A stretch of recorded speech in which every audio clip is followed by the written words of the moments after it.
Yeah, man, this dust is still up in there, so we're gonna have to get that taken care of. Mechanically though,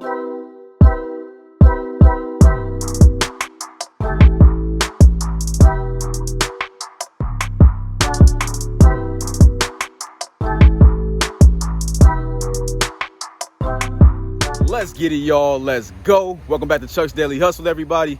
Keeping it moving, grooving like always, man.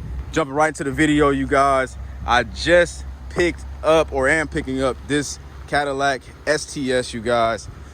This, I don't even forgot what year this is, you guys. 2005 Cadillac Sts. It's supposed to be all-wheel drive, but I don't see the 4 on the end of it.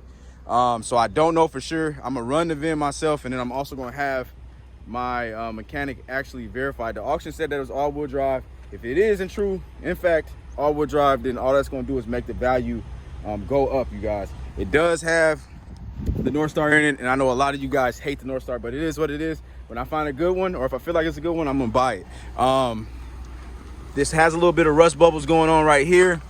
Tires are in good shape all around, you guys. So, oh, they're Cooper tires too, didn't even know that. So that just makes the value of the car goes up. Another thing, 100, look at this, y'all.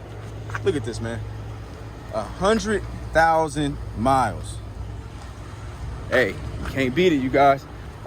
Let's pop this hood. So the issue with this car is not even really an issue, but these Cadillacs do it all the time, where if you lock the door with the keys in there, it's just gonna lock itself or whatever.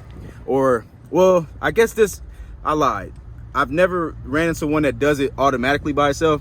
It usually the battery will die before it does that. But this one is not. Wait.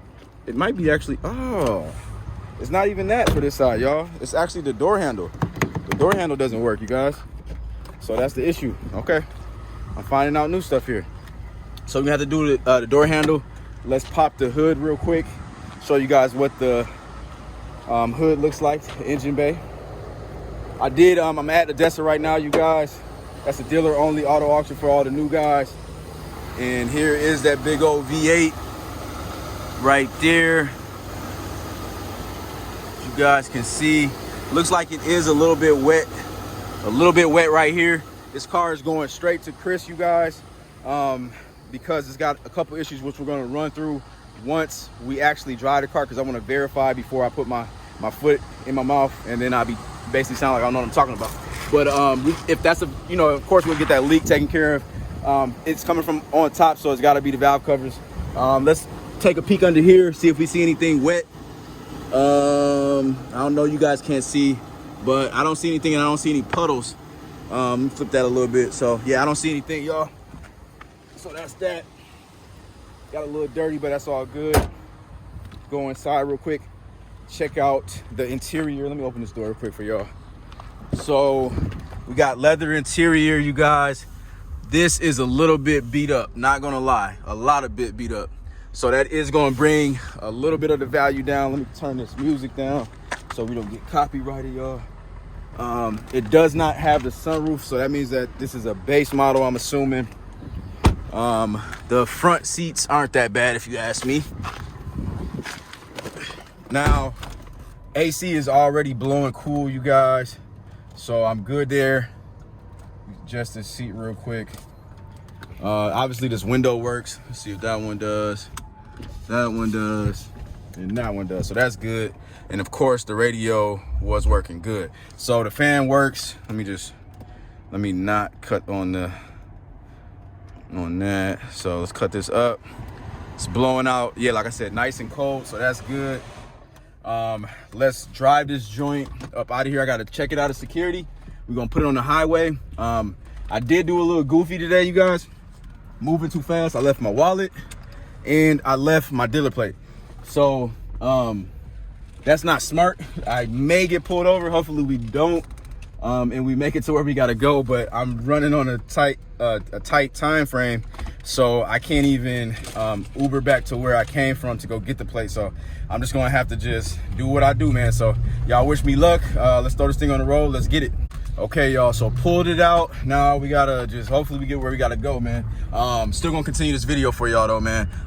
This thing, the check engine light, the reason why you guys are seeing that, there's an evap code on here. which I'm not obviously worried about. Otherwise, I wouldn't have bought the car. So let's see what we got. Do a quick stop real quick, make sure it's safe. Okay, brakes are cool. I'm not getting any pulsating. Let me just drive it a little bit more. Okay, I guess I am getting a little pulsating. So the thing is when I was driving it the other day, I smelled a little burning smell. So it is a possibility that about time I get to where we're going, that it's going to need a caliper. So if I'm right, that's what I was smelling.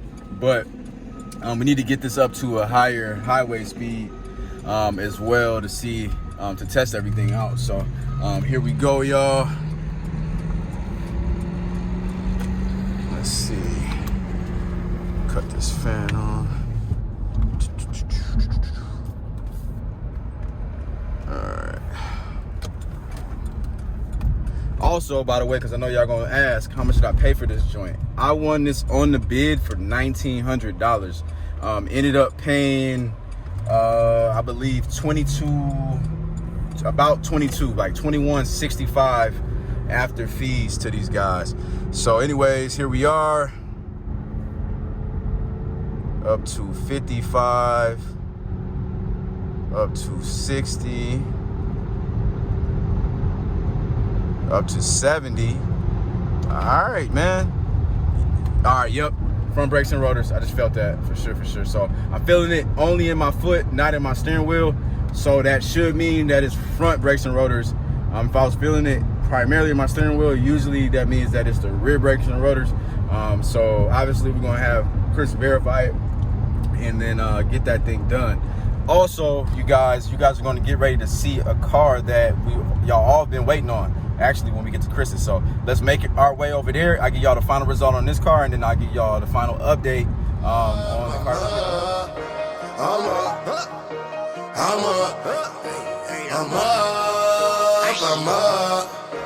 We up.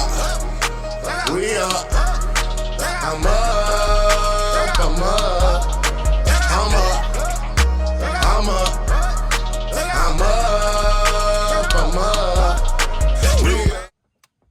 Yeah, y'all, we good, man. So this thing roll like a champ. Let's check these calipers out, see if I smell anything burning or feel a hot caliper. So sometimes you can check, y'all, by just touching the rim to see if it's hot, to see if the caliper is sticking, and then you'll also smell some. This time I'm not actually smelling nothing. These seem to be all the same temperature.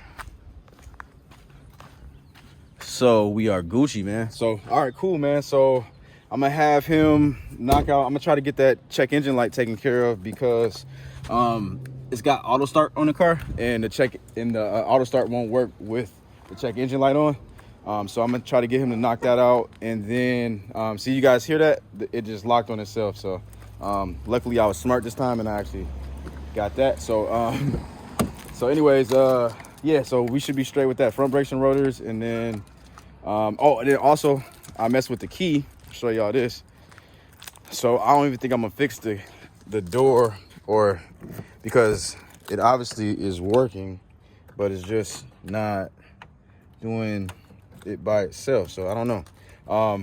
I'll tell him to check it out. If it's not anything, if it's something major or like a problem that's gonna take him a long time to figure out, then I'm not even gonna mess around with it, because obviously the person that buys it can use the key. There we go, y'all. She's finally done. The Chevy Cruze, man. So this is a 2012, 180 something thousand miles on for the new people. I actually did get this thing detailed, but it's getting worse, man. It seems like the more it dries off, the more terrible it looks. But dang, man, I think I'm gonna have to bring this back to detail, you guys, because this is looking not cool, man. Looks like Chris left one of his tools in here. I'm gonna have to get that to him. But yeah, man, this dust is still up in there, so we're gonna have to get that taken care of. Mechanically though, it should be sound. We replaced a lot of parts on here, you guys. We did the valve covers, or valve cover. We did some type of solenoid. We did a whole bunch of stuff. Front crank seal to get rid of the oil leak in the check engine light. So the check engine light should not be on. That's what was the reason for us doing all this work. So I don't want it popping back on. Okay, it's actually got 176 on it. So we're gonna dry this joint, see how she roll, and then we're gonna go from there, man. All right, y'all, let's see what she do. We up to 41. Try to get it up to at least 60. 55. All right, we up to 59. I think that's pretty good. It actually has more power, y'all, than when I was driving it before, whenever we were picking it up. And the reason being, I'll tell you exactly what that solenoid was called. It was called a turbo wastegate solenoid. So that's what needed to be replaced. That was also attached or in the intake manifold. So yeah, so that's done, man. So we pretty much got good news all around. I gotta go basically in this video, man. I gotta go pick up my son. It may be the beginning of a new video. We may have a money face a little later. We shall see, man. But I will see you on the next one. I'm out. Peace.